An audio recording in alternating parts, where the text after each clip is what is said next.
que eu acho é que o Ciro deixa com muita clareza a opinião, a tentativa de enfrentar claramente alguns privilégios do chamado mercado.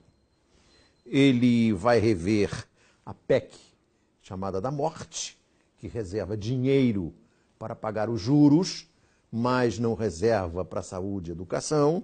Ele vai criar um imposto sobre herança, vai criar um imposto sobre lucros e dividendos, não é? E cogita de uma ideia que o economista Mauro Benevides Filho já enunciou numa entrevista ao Estado de São Paulo, que é uma espécie de CPMF para cobrir o rombo orçamentário. Então temos um candidato que é o único que enfrenta a banca. Como? Bom, a banca é poderosa, Opa! né? A banca é muito poderosa e tem, inclusive, cooptado boa parte do pensamento de esquerda nacional. E boa parte da esquerda nacional abandona aquilo que é, de fato, o eixo ou a questão central de definição no espectro ideológico esquerda e direita, que é concentração de renda, e passa a achar que esquerda é defender segmentos pequenos que, por mais respeitados que sejam, Claro. Não é o eixo da questão, né? Para mim...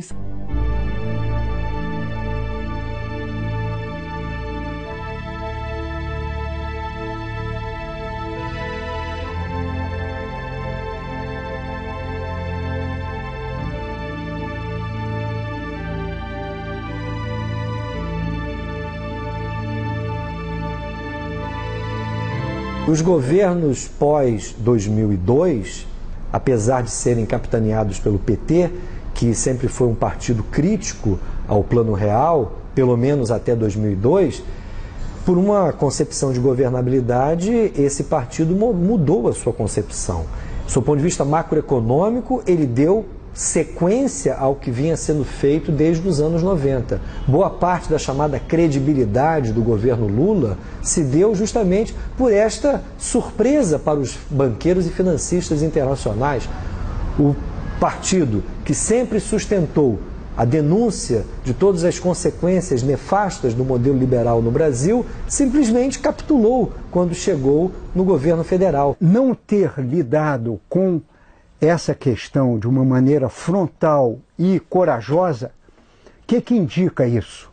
Indica que o tema do endividamento é tão importante para os países do Norte, para os credores e para os bancos privados, que eles usam qualquer meio para ou ameaçar ou cooptar novos governos em relação a isso. E nós temos precedentes graves relacionados com uma política mais soberana de países da América Latina. Eu menciono, por exemplo, Jaime Roldós, presidente do Equador, né, que em 83, depois de uma campanha vitoriosa, fantástica, uma eleição democrática sem questionamentos, né, como ele propunha uma gestão econômica voltada para os benefícios da população e da nação equatoriana, foi morto pela CIA, conforme está o depoimento e o testemunho do John Perkins, que é o autor daquele livro Eu Fui um Assassino Econômico. E ele diz de cátedra porque ele era um dos agentes no Equador naquela época. De modo que eu imagino que semelhantes pressões tenham acontecido com o Lula quando ele foi, em outubro de 2002, já eleito. Ele foi a Washington e aí alguma coisa aconteceu que tudo mudou.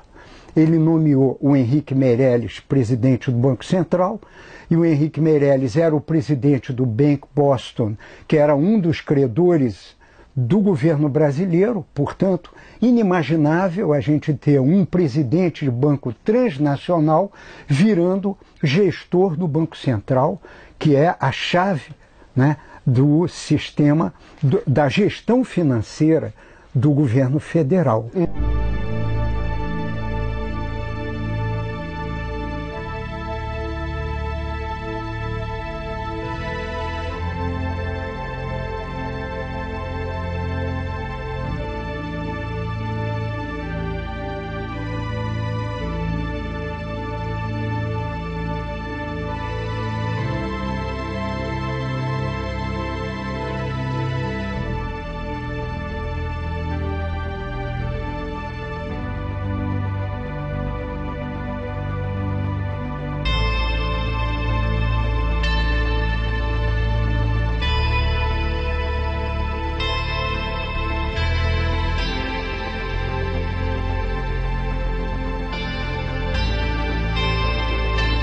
Paulo Henrique, eu acho que se essa questão for bem colocada, a grande maioria dos brasileiros vai perceber que esse é o problema nacional. Nós estamos vivendo já há anos, né, alguns anos de profunda crise, onde a indústria enfrenta problemas, onde o comércio enfrenta problemas, mas tem um setor da economia que só ganha e cada vez lucros maiores, que são os bancos. Claro. Ou seja, essa atividade que deveria ser meio e que é fundamental em qualquer economia do mundo, que é o capital, o financiamento, passou a ser um fim por si próprio. E é um egoísmo, né, tão forte que está matando. Claro. Estão matando os consumidores.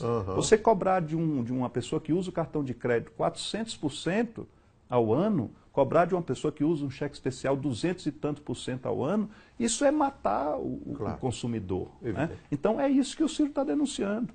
O Ciro, assim, se você entender mercado como um ente que produz e gera empregos, o Ciro é completamente a favor. Tenho até dito para ele, quem tem preocupação de produzir, terá no Ciro um parceiro. Sei. Quem tem preocupação em ter oportunidade de trabalho, terá no Ciro um parceiro. Não se gera trabalho sem estímulo ao setor produtivo, sem estímulo aos empreendedores, sem estímulo àqueles que têm uma capacidade criativa de empreender, de gerar um negócio, de gerar uma oportunidade de trabalho. Agora, o setor financeiro, esse tem que compreender que está na hora de dar a sua cota de sacrifício. O Ciro tem, de fato, denunciado e se voltará contra isso. Ele cita um exemplo, né? Você é pobre, consome e, ao final do mês, se você for ver para onde é que foi o seu salário, estudos apontam que 40% da sua renda foi para impostos. Impostos no consumo, impostos na energia, impostos no combustível, etc, etc. Uma pessoa que, cito o exemplo de uma família que é dona de um dos maiores bancos do Brasil, recebeu, há um tempo atrás, 9 bilhões de reais. 6 pessoas de uma mesma família. Cada um recebeu 9 bilhões de reais sem pagar um centavo de imposto. Isso não está certo, né? Então, é isso que ele está denunciando. E eu acho que eles mesmos, essas pessoas, precisam compreender que já chega, já ganharam demais. Vamos para um patamar razoável de lucro. Cair.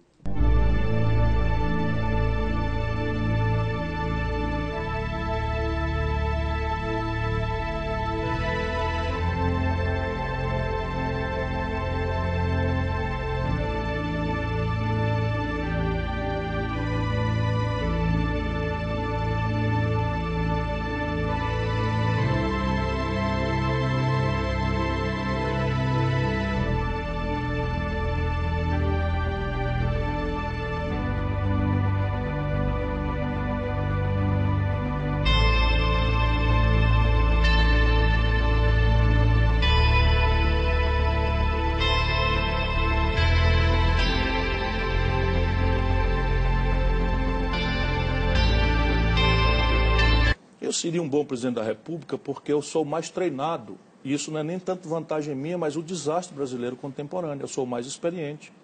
Eu tenho uma ficha limpa, eu tenho 38 anos, já tive todas as oportunidades, nunca respondi por um mal feito. Nunca respondi por um mal feito e nada mais é do que a minha obrigação. E as pessoas dizem isso porque não pode dizer que eu sou incompetente. Eu fui o governador mais popular do país na minha época, pelo Datafolha, fui o prefeito de capital mais popular do país. Eu, ministro da Fazenda, ajudei a fazer o real, tem assinatura minha no real.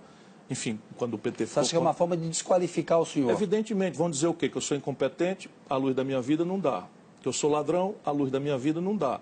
E aí eu sou um cara indignado. Sabe por quê? Porque eu fui educado, a maior parte da minha vida, na escola pública. Mas o presidente da República não tem que ter cabeça fria, Vá não tem ver se alguma um vez equilíbrio. cometi alguma imprudência, me diga assim, o Ciro ocupava o cargo X E fez uma loucura. e fez uma loucura. Veja lá, eu fui ministro da Fazenda, comandei a economia do Brasil, fui ministro da Integração Nacional, enfrentei o debate da transposição de São Francisco, montei o projeto de São Francisco, queria ver se fosse um molengão, se tinha saído. Né? Agora, eu sou afirmativo e com isso o povo brasileiro pode contar, porque eu tenho um lado, meu lado é o dos pobres do país, a elite me odeia muitas vezes por isso, e eu vou governar o Brasil para as maiorias pobres, sem discriminar ninguém, mas também vou para quebrar ou ser quebrado, porque eu